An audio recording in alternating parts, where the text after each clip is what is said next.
Bienvenidos a Aprende con Alianza, el podcast que te guiará en un viaje de conocimientos e innovación en el mundo de la planificación y bienestar financiero. Prepárate para explorar, tomar decisiones acertadas y cambiar tu vida financiera para siempre. Bienvenidos a un nuevo episodio de Aprende con Alianza. Mi nombre es Andrea Torres y en esta oportunidad abordaremos uno de los temas más importantes para todos nuestros oyentes, el buró crediticio y sus estrategias para un futuro financiero seguro. Para ello contamos con la presencia de dos expertos en el tema. Damos la cordial bienvenida a David Castellanos, es el gerente de analítica y data de la empresa Equifax, y a Luis Bonilla. Él es el director de riesgos de la Cooperativa de Ahorro y Crédito Alianza del Valle. Chicos, bienvenidos. Gracias. Muchísimas gracias. Bueno, Equifax es una empresa reconocida tanto a nivel nacional e internacional. David, qué gusto poder compartir este espacio con nosotros. Yo creo que antes de comenzar siempre es bastante importante conocernos un poquito más a fondo. Cuéntanos un poquito más de ti, David, de tu trayectoria y de tu experiencia dentro del buró crediticio y dentro de Equifax. Bueno, qué gusto poder igual acompañar, estar en este espacio. Creo que siempre es importante poder compartir experiencias, como digo yo, ¿no? Y Aprende con Alianza creo que es un punto clave. Mi trayectoria, bueno, se podría decir que he pasado por los 4 mundos, porque he trabajado en la parte pública, en la parte privada, en la docencia y en el tema de la consultoría. Y eso ha permitido ir generando experiencia tanto en temas de asesoría en empresas, tanto desde la parte académica también entender un poco qué dice la metodología, y ya también acá en la parte práctica trabajando con el sistema financiero más de 10 años, 12 años, con Luis también en algunas otras batallas, el ir entendiendo finalmente cuál es la mejor forma de ayudar a que las personas alcancen su máxima capacidad financiera. Y hoy en día en Equifax estoy ya 2 años liderando el área de data y analítica, donde básicamente se buscan construir soluciones, herramientas y productos que permitan ir mejorando temas de inclusión financiera y obviamente mejorar el tema de acceso a crédito continuamente. Excelente trayectoria, David, gracias. Luis, cuéntanos un poquito más al respecto acerca de tu rol en la institución. Bueno, gracias, André. Sí, mi rol como director de riesgos es básicamente evaluar las operaciones crediticias, evaluar los niveles de riesgo que la entidad pueda tener, porque eso es lo que va a permitir dar créditos y gestionar los recursos que a bien tienen los clientes en confiar en nosotros. Entonces, el área de riesgos básicamente busca el proceso de colocar esa cartera de una manera adecuada y poder recuperar ese proceso de fondeo como tal. Bueno, como ustedes ya lo escucharon, estamos caminando de la mano de dos expertos, así que creo que vamos a poder adentrarnos en el tema. Creo que es importante iniciar un poco conociendo la definición y la importancia de lo que es el buró crediticio. David, ¿nos puedes ayudar, por favor? Importante pregunta, Andrea, porque básicamente el buró a veces es confundido con la central de riesgos, la vemos como la lista negra, pero no se entiende que justamente el buró de crédito primero es una empresa y es una actividad que está regulada por la Superintendencia de Bancos, que es independiente tanto de lo que hacen las instituciones financieras públicas y privadas, y que lo que hace es recopilar la información crediticia para poder a través de modelos disponibilizar información que permite entender el hábito y el comportamiento de pagos. De ahí se ata el hecho de entender primero qué es un reporte de crédito, porque el reporte de crédito es generalmente este documento que nos entregan, donde yo tengo la información de cuántas tarjetas de crédito he manejado, en qué tiempo, bueno, un poquito el detalle de mi comportamiento en esta historia que se acumula en 36 meses.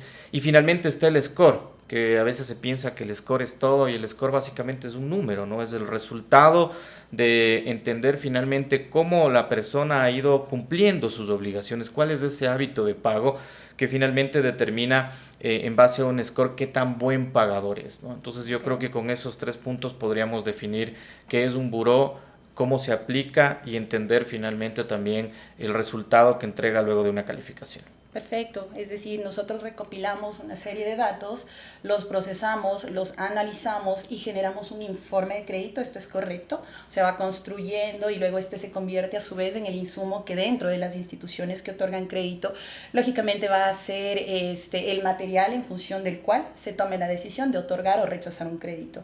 Ahí creo que hay un punto importante y creo que con Luis lo podemos igual parafrasear de una manera muy clara.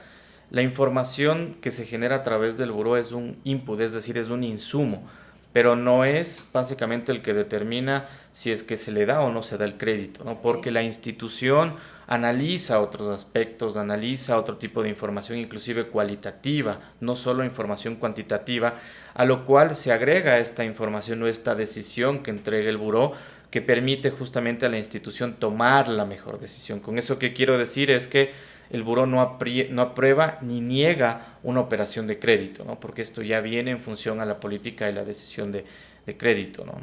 Sí, sí, efectivamente. Creo que el buró es un gran insumo, nos permite tener una clara idea de el carácter de pago de una persona, o sea, cómo se ha comportado pagando, como lo dijo David.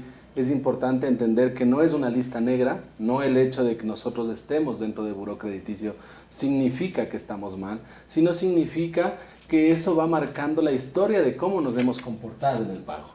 Y obviamente a eso se le agrega variables como la capacidad de pago, el carácter, la capacidad, el capital y qué condiciones se le va a dar, que permitirán ver qué posibilidad hay de otorgar una operación de crédito. Entonces, ese es el gran proceso de crédito en sí. El espíritu, Quiere ¿no? decir que todos tenemos un historial crediticio, todos tenemos el buró crediticio, todos estamos de alguna manera conectados en este sistema de información y es nuestra responsabilidad construir un buen o, lógicamente, en el caso de que no se pueda, un mal buró. No sé si esta es la definición correcta y si podemos abordar el tema en estos términos. Es decir, si soy un buen pagador, voy a tener un buen buró. Si es que de pronto me demoré un poquito en los pagos y demás, se va a ir deteriorando la calificación que tengo. Sí, efectivamente, creo que así se lo marca. Sí, ahí yo creo que también es importante para que la gente también nos entienda dar algunos insumos, porque a veces no es que la gente no quiera pagar, porque también hay que entender que hay condiciones económicas que dificultan, ¿no? El día de mañana una enfermedad, una pérdida de empleo, que son condiciones ajenas o exógenas a que haya esa voluntad de pago. Entonces, ¿eso qué permite? Que estas personas, para obviamente no ver dificultado o tener una degradación en su calificación de crédito, acudan a la institución. En la institución tienen un asesoramiento, como lo hacen en Alianza, que permita justamente encontrar la mejor forma para evitar el incumplimiento, porque lo que hay que tratar de evitar es el incumplimiento. Cuando se toma un crédito hay una obligación entre las dos partes, es decir, quien otorga el crédito y quien después tiene que pagarla. Ese hábito se construye en el tiempo y no solo se construye con una operación de crédito, sino se construye desde que el día de mañana, no sé, usted se acerca a una casa comercial y adquiere algún producto y lo va pagando en cuotas. Todo eso finalmente va determinando cuál es la probabilidad, es decir, si me va a pagar en los próximos 12 meses o no, el entendimiento de la calificación que el buró está entregando, más las otras variables que comentaba Luis, ¿no? Entiendo que este comportamiento se lo va calificando en relación o en función de un puntaje. ¿Nos pueden, por favor, explicar cómo funciona el puntaje del buró crediticio? No sé si quieres empezar, Sí, Luis. en esa línea lo que vamos marcando, o el puntaje lo que marca, es una probabilidad de que si nos van a poder pagar en los siguientes 12 meses o no. Entonces, esta es una probabilidad entre 0 y 1. Obviamente se lo marca ya a números de entre 0 y 1000 para un mejor entendimiento. Y a medida que más se acerca a 1000, la probabilidad de que me quede mal es muy pequeña. Y a medida que se acerca a 0, la probabilidad de que me quede mal es muy alta. Entonces, cada institución decide en dónde puede colocar sus operaciones crediticias o hasta cuánto le alcanza a colocar sus operaciones crediticias, porque fruto de eso lo que generan es una posibilidad de no pago, ¿no? Que va relacionada mucho con el hecho del carácter que ha tenido esa persona, como decía David, no solo en las instituciones financieras, en las casas comerciales, en las mismas telefónicas, ahora hasta en los procesos de televisión, de cable, de un sinnúmero de lugares que marcan cómo nos comportamos cuando tenemos una deuda. Entonces, ahí David, no sé, tal vez si les puedes explicar a nuestros oyentes qué instituciones nomás nos reportan y de dónde se saca esa información, quién provee esa información. ahí un poco para poder entender ese gran universo que compone toda la información, hay que dividirlo en dos grandes aspectos. Primero, el gran volumen de información que maneja la Superintendencia de Bancos entrega información obviamente de la banca privada a la banca pública, en eso está contenido también ahora la data del BIES, pero también a través de un tema normativo, hoy en día la Superintendencia de Economía Popular y Solidaria entrega la información también a la Superintendencia de Bancos para que esta información sea entregada a los buros que están calificados en el mercado.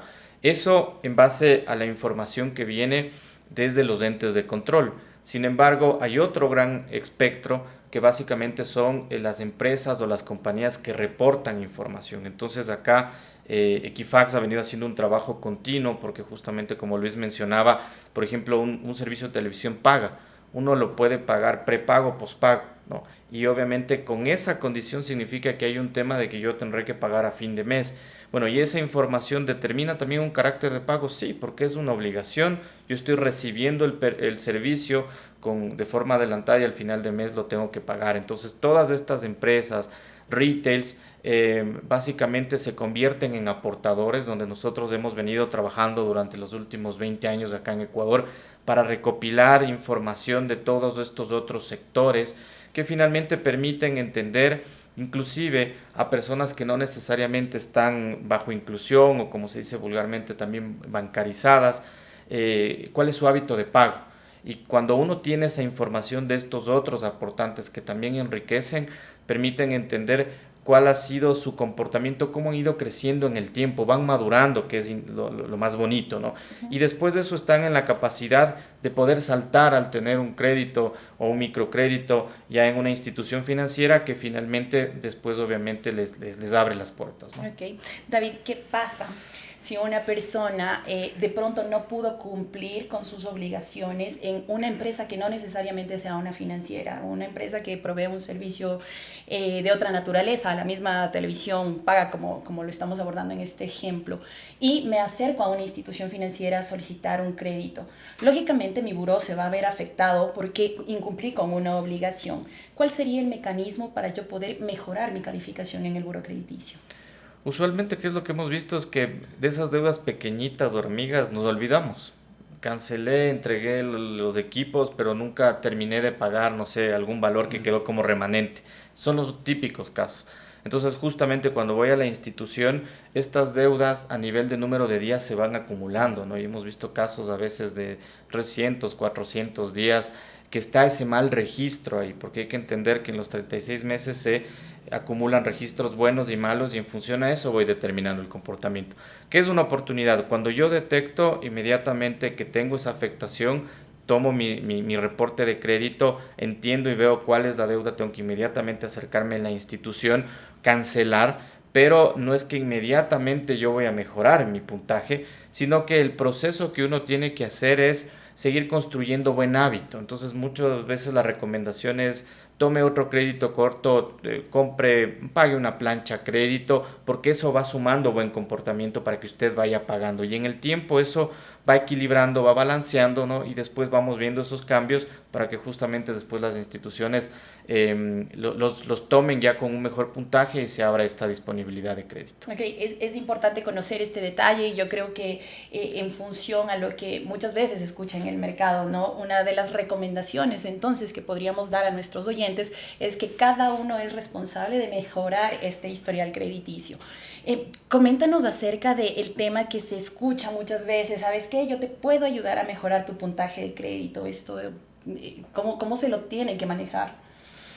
A ver, estas alertas o estos fraudes que se producen hay que tomarlos muy en cuenta y ahí creo que trabajamos muy de la mano con las instituciones financieras, como con Alianza, para hacer campañas de información, porque finalmente esto está al margen de la ley, no existe, no hay forma de poder igual borrarlo o eliminar esta información negativa. Entonces cuidado, ahí hay que dar las alertas a las personas que por favor no se dejen engañar, sino que obviamente acudan a canales oficiales, en este caso Equifax, a Alianza, para entender qué es lo que está pasando.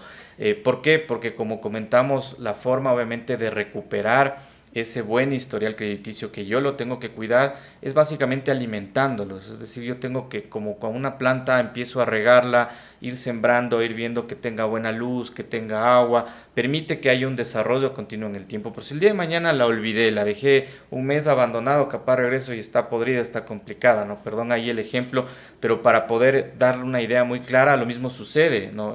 Cuando yo dejo de pagar las cuotas, comienzan a haber estas complicaciones, entonces ahí lo que llamamos es que a las personas no se dejen engañar ni sorprender.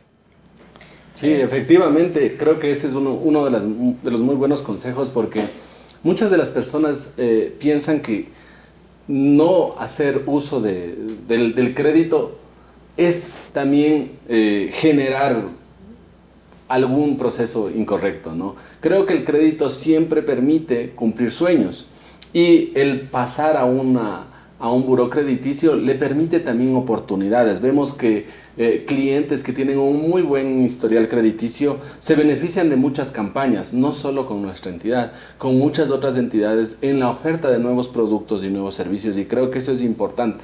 Pero dejarse a veces llevar por informaciones falsas en las cuales podemos borrar de un día al otro los burós, creo que es bastante irreal, creo, por decirlo menos. Creo que el ejemplo de la planta fue muy ilustrativo. Pues no podemos cambiar de planta, la idea es dar el crédito a la planta específica, pero la planta no va a mejorar de un día al otro, sino va a tener que tener sus cuidados, nuevamente ser podada, nuevamente generar un riego, y ese riego es pagar bien los nuevos créditos, pagar las operaciones anteriores y ir generando esa nueva flor que le va a permitir ser atractiva, obviamente, para los otros, para los abejitas que seríamos las instituciones financieras.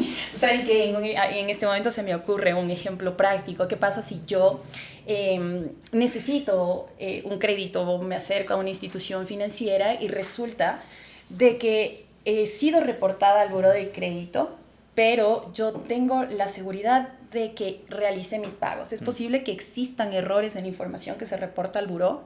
¿Cómo puedo hacer yo para corregir estos errores? Totalmente, y esta es, por ejemplo, otra de las inconsistencias que se producen porque hay errores. O sea, finalmente es información la que se maneja, y la información también es susceptible a que no se haya actualizado o se haya dado un inconveniente. ¿Qué hacer en ese caso?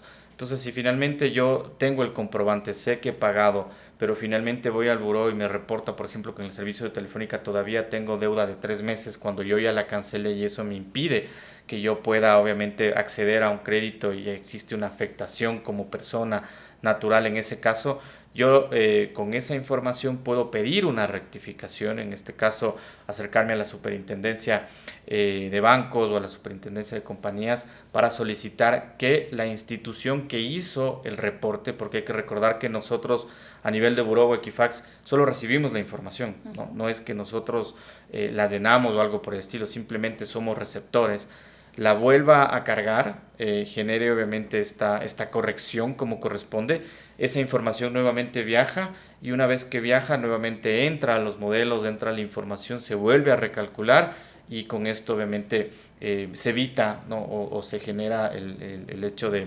recuperar esta dificultad que ha tenido la persona.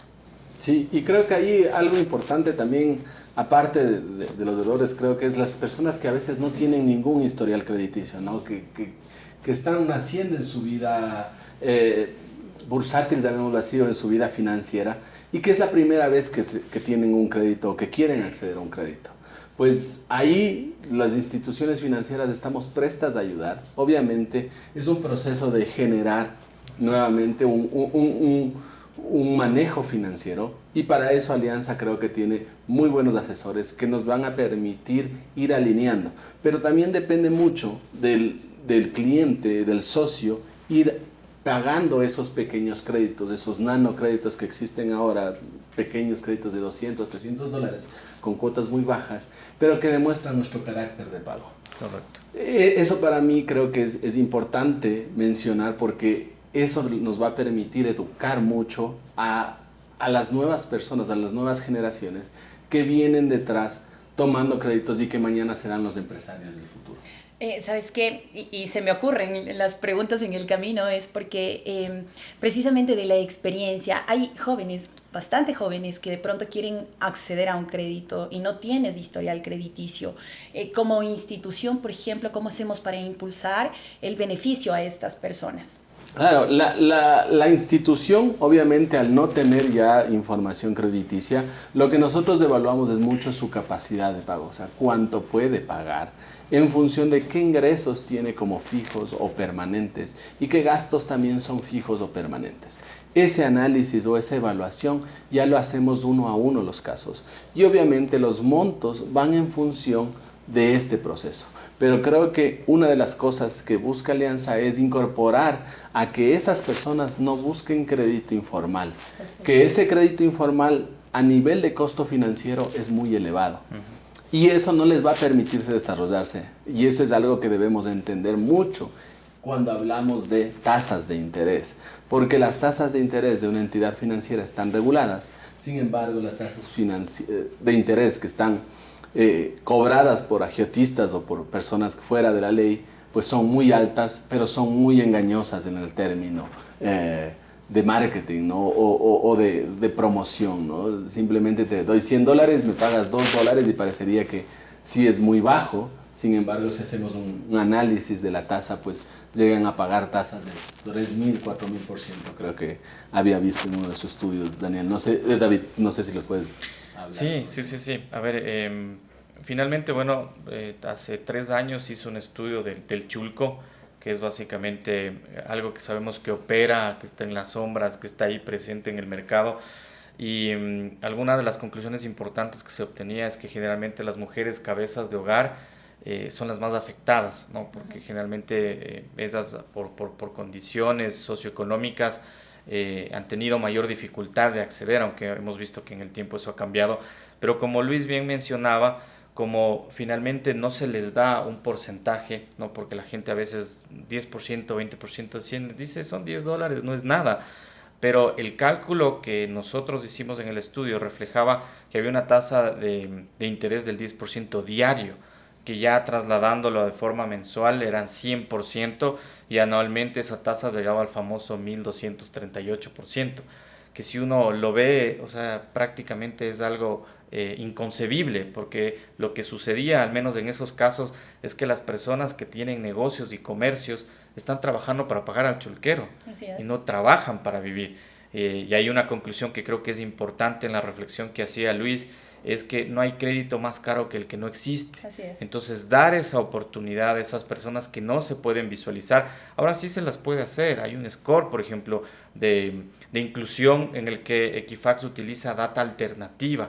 Entendemos dónde viven las personas, cuáles son las condiciones socioeconómicas, cuál es el costo de la canasta asociado y en base a parámetros, obviamente información cualitativa que recaban las instituciones, logramos hacer un perfilamiento en base a la realidad. Perfecto. Y eso no implica que esas personas se queden por fuera del mercado. Claro, es decir, que aterrizamos un poco la realidad de la persona que va a acceder a un crédito, bueno, y esa es más amplia información, incluso para tomar una decisión más acertada, por así decirlo. Chicos, volviendo un poco al tema de que el buró recopila la información de las personas, nosotros actualmente tenemos vigente una ley de protección de datos. Al compartir esta información en el sistema tanto financiero, comercial y los otros sectores de la economía que reportan al buró, ¿qué medidas de seguridad hemos adoptado nosotros para manejar la información de los usuarios? A ver, desde la parte de Equifax lo que yo te podría mencionar es que la empresa viene trabajando ya muchos años, te hablo a nivel global, ¿no? Son más de 1.500 billones de dólares, es decir, una cifra que es demasiado alta en la importancia justamente de los temas de seguridad, en el tema también de la capacitación que existe y en tener áreas específicas para manejar esto, porque la ley de protección de datos sí en el Ecuador tiene 2 años, pero a nivel internacional y en otros países ya tiene una madurez importante y esas mejores prácticas se las han tomado acá también en Ecuador para cumplir con los parámetros y eso implica de que obviamente dentro de la información tiene que estar el consentimiento. El consentimiento permite entender si la persona puede ser contactada, puede ser consultada, si la información que nos ha otorgado, nos ha dado el permiso, permite hacer un análisis en varias líneas o cuál es básicamente la estructura. Entonces, Básicamente en eso nosotros trabajamos con el tema del consentimiento, que también se lo trabaja y se lo autoriza a través de las instituciones financieras, y eso a nosotros, igual como instituciones auxiliares, nos permite hacer un uso adecuado de la información y de los datos dentro de ese ecosistema financiero, ¿no? No se puede utilizar para algo que sea distinto al fin con el cual la persona, en este caso, quiere ir a hacer un préstamo, pues se lo utiliza para un préstamo. No lo puedo mapear para que vaya a una agencia de viajes, como usualmente sucedía, ¿no? Porque el consentimiento expreso va en ese sentido, ¿no? Y la ley ahí es muy fuerte, muy dura, y finalmente, obviamente, hay que trabajarlo de esa forma, ¿no? Sí, creo que también desde las instituciones financieras, pues nosotros no compartimos esa información por el mismo sigilo bancario, por la seguridad de las personas, por el hecho de respetar hasta su información y respetarle a la persona como tal. Entonces, esa información pues solo es entregada a los entes de control, a la Superintendencia de Economía Popular y Solidaria en nuestro caso, para que ella a su vez pueda entregar a los burós una vez que verifique que la información haya sido cierta, que tenga consistencia, y de la misma manera se puedan retroalimentar de cómo va un cliente y cómo se genera. Entonces, es algo importantísimo el hecho de que un cliente autorice también el uso de esos datos de manera única a la institución. Obviamente la institución analiza ese dato, pero no lo divulga a cualquier persona. Lo toma como insumo y solo lo divulga a los entes de control, para que estos a su vez puedan proceder en los cálculos, ¿no? Perfecto, las instituciones que estamos reguladas o estamos tomando las medidas pertinentes para la protección de datos, podemos garantizar que la información va a ser usada para el fin específico que el usuario autoriza, y eso es importante también mencionarlo en este espacio.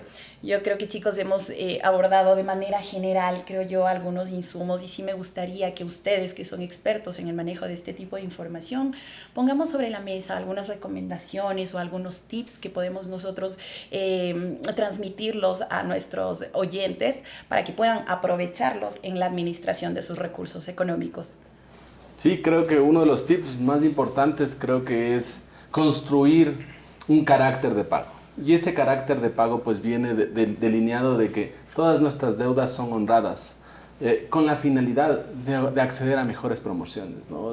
Muchas entidades financieras, no solo creo que la Alianza, sino muchas de las entidades financieras te permiten generar eso. Ese creo que sería uno de los tips. Y un segundo es que evalúen mucho el tema de cuánto piensan pagar, porque las instituciones que estamos reguladas son tasas realmente que le permiten crecer al cliente y a la institución. También pagar a sus depositantes. Entonces, es diferente cuando un agiotista te lleva a tomar créditos que son muy caros o muy costosos porque no te das cuenta y te lo divide en muchas cuotas. David, ¿qué recursos adicionales podrías recomendar a nuestros usuarios? En esa línea, a ver, es importante lo que hemos conversado, que las personas entiendan que el poder tener información del reporte de crédito es importante, porque es un hábito que no solo sucede aquí, sino a nivel mundial, el yo tener esa sana costumbre de ir y consultar y ver cómo estoy, porque eso permitirá obviamente entender cómo tengo que seguir manejándome. La segunda parte importante también es cuando yo solicito un crédito, tener y buscar ese asesoramiento para no sobreendeudarme, no pedir mucho más allá de la capacidad que yo tengo para poder manejar. Es importante también diversificar los tipos de crédito, porque esa diversificación también a uno lo permite ir ganando madurez, ir creciendo también en el tiempo y manejarlo. Y de ahí estrategias que creo que financieramente son básicas. Cuando yo tengo deudas, trabajar, no sé, por una estrategia de bola de nieve que me implica ir pagando cuotas más pequeñas para ir teniendo rápidas recuperaciones, ir saliendo de esas deudas cortas y de ahí tratar de atacar a las deudas grandes, porque lo interesante que se ve, ya hablando también un poquito en la parte académica, es que las personas cuando pagan una deuda sienten un alivio, hay una recompensa, me siento bien, me recupero y sí quiero seguir teniendo crédito, como decía Luis, para seguir creciendo.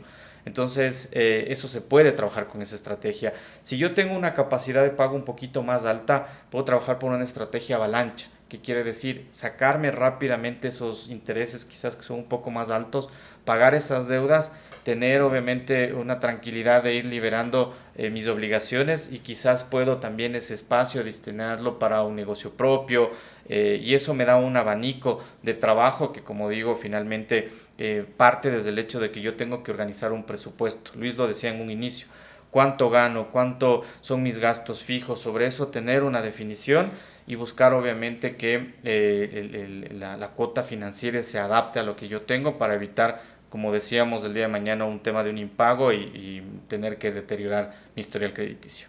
Ok, muchas gracias. Bueno, yo creo que nos estamos acercando un poco al final. Queremos agradecerles a nombre de Alianza del Valle. David, muchas gracias por acompañarnos. Luis, gracias por tomarte este espacio también. A todos nuestros oyentes, invitarles a que nos sigan en nuestro próximo episodio, y muchas gracias por la confianza.